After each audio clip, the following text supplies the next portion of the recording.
Hey guys, doing well today. So yeah, in today's video we're talking about Italy versus France within the Six Nations, of course. And yeah, no, this game's been played within Italy, so obviously Italy will have the home advantage.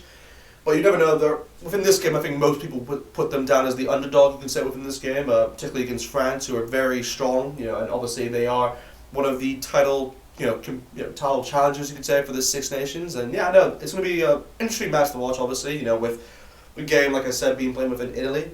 But yeah, when you look at the teams, like right here, obviously, the teams, I'd say Italy have a less experienced squad overall. I mean, if you look at the forward pack, they have a lot of experienced players within that, but from the backs, it's kind of lacking in that sense. But when you look at France, that they also, they're lacking from injuries, I'd say. I mean, both teams are actually lacking from injuries, but I'll get onto that later. So when you look at the props, obviously for Italy, they have the likes of Traore and Riccone, so they have decent props in that sense, where they have a lot of experience in that.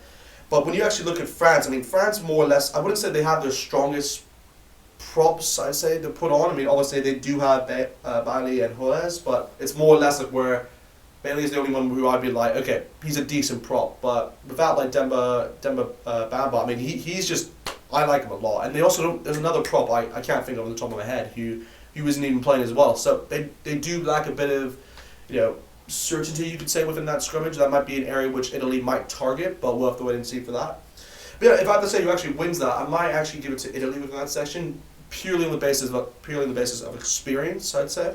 But yeah, when you look at the hooker position, obviously, with Italy, Luca Bigli, who is the captain, of course, for Italy, so he has a lot of experience. So it's going to be a very interesting battle. I mean, obviously, when you look at France, I mean, they have Julian Marchand, and he's a very good hooker for the future, for sure. I mean, when you look at him play for Toulouse, I mean, he's brilliant. I mean, he's one of those hookers who, he just reminds me of like a Cody Taylor in a sense within New Zealand. That's what he kind of reminds me of. Like how he's a good passer of the ball, but he's very good within his lineup for success as well. So he's definitely one to look out for. It's going to be a key battle, I'd say, between Luca Bigli and Julian Marchand. But I'm probably. It's one of those where I think I'll give it to Marchand purely on the basis of his form at the moment. But if he wasn't on form, I would probably give it to Bigley, like I said, due to experience.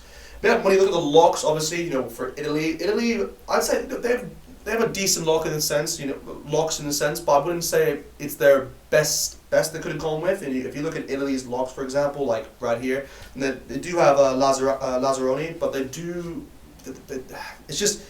And they do have Cisse, of course, but it's more or less like where I wouldn't say that's the strongest pairing in a sense, if that makes sense. I'd say Lazzaroni is a very good lock, and actually he's one of the key players, I'd say, within this game.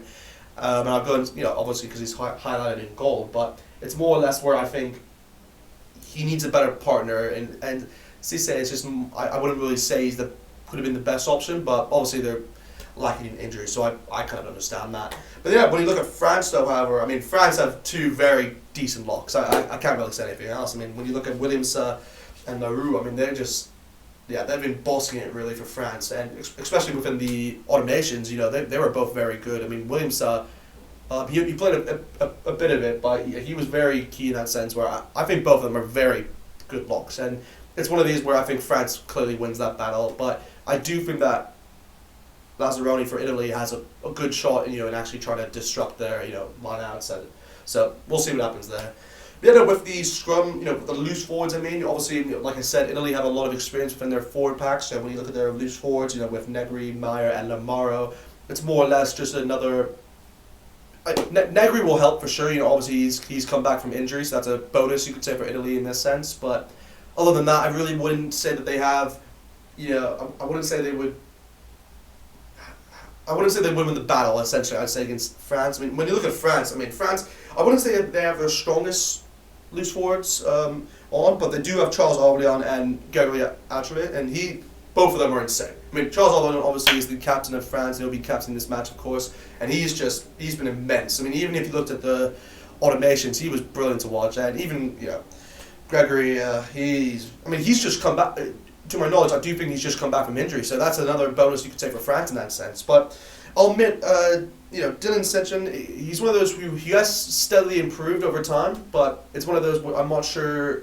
I feel like I can't think of his name, but there was a 6 within the Autumn Nations who actually really I was very impressed by. So I thought he might have come in, but Anyway, I'm not going to get too much into that, but I think France clearly wins the loose forward situation.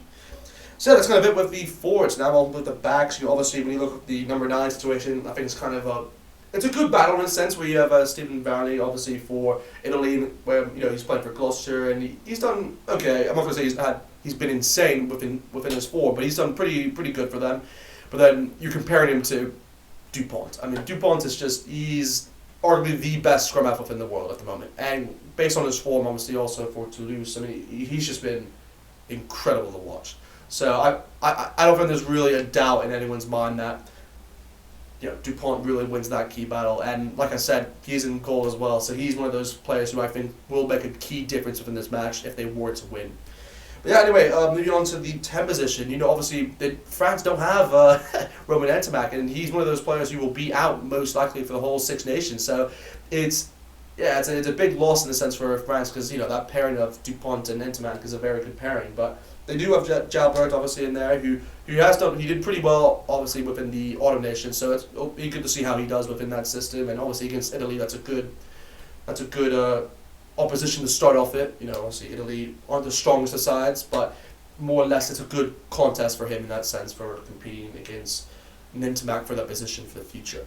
But yeah, when you look at Italy, for example, when you look at their number 10, I mean, Pablo Garisi, I mean, he's decent. I mean, I remember watching him a few times within that World Cup, but other than that, he doesn't really stand out to me like Ntamack would for France. But so that's why I'd probably give it to France, but within this position. But it's very close, I'd say. But yeah, when you look at the number 11 position for Italy, obviously they have Monti Ioni. He's one of those. He's just another youngster in the sense where he's kind of getting his first try in a sense. Obviously, it's not his first cap, but it's more or less where he just doesn't have a lot of experience. And when you compare him to what France have within the 11 with Gabriel Verrieri, I mean, it's just more or less he has a lot more experience. So that's why I'm going to probably give it to him in that position. I mean, I don't think that's really a debate in that sense. I mean, when you look at Italy in that sense with their centre pairing with Ingago Brex and Zion, I mean, it's more or less where. Again, there's not a lot of experience in there. I mean, Zion, I know he's played a bit of games for Italy, but other than that, that's all I know really about him in that sense. My knowledge on the Italy centres aren't that well compared to with France. Obviously, with France I have Ficou, and Ficou's a very good centre in a sense where I would say he's a very underrated centre what he does for France, but he has that ability. He's like it's a weird comparison, but he kind of reminds me of the way that Jack Goodhue plays and how he's able to draw players in, but then make a pass. So he's a very good player, and obviously paired up with him is Arthur Vincent, so he'll cause a bit of damage within this game as well. But yeah, no. When you look at the 14 position, obviously I think it's a clear battle on who actually wins this with Teddy Thomas. I mean, Teddy Thomas is he's lightning fast, and I think he just clearly wins that battle. So I'm kind of just going to move on from there. I mean, if you look at Luca Sperano, I mean, he's just another one of those youngsters who's getting his try on this, and like I said, not a lot of experience. So I think Teddy Thomas clearly wins that battle. But yeah, pretty much the last position with Trulli, obviously for Italy for the fullback position. He is going against Dulin for France. He's had some decent performances, I'd say, for France overall within that Autumn Nations campaign. But other than that, I wouldn't really say it's a close battle in that sense because when you look at Bryce Dulin, he did very well for France, and he's kind of stepped up his game, you could say, and how well he played, particularly within that Autumn Nations. So he's definitely a once-to-watch player. But yeah, that's kind of it with the lineups, really. I mean, if I had to say who would win this game, I think it's kind of obvious I'm going to pinpoint France to win this. They are one of the title challengers, you could say, for the trophy, obviously. So I will say that France would win the game, and I think they won this game. I'll say the scoreline would be 38-10. Yeah, I'm going to say 38-10 to France. Yeah, I think because Italy just have a less experienced side compared to what France have, but they are both lacking in injuries, especially. And I'd say the key injury one for France is Pellegrini. Obviously, he's a very important player for them. And I'd say for France, the key injury that's not there is Ntamack. But overall, I think both sides have a good chance in actually winning the game. But anyway, just hope you guys enjoyed the video. Like, comment, subscribe, and definitely tell me in the comments who you guys think will win. See you guys next time.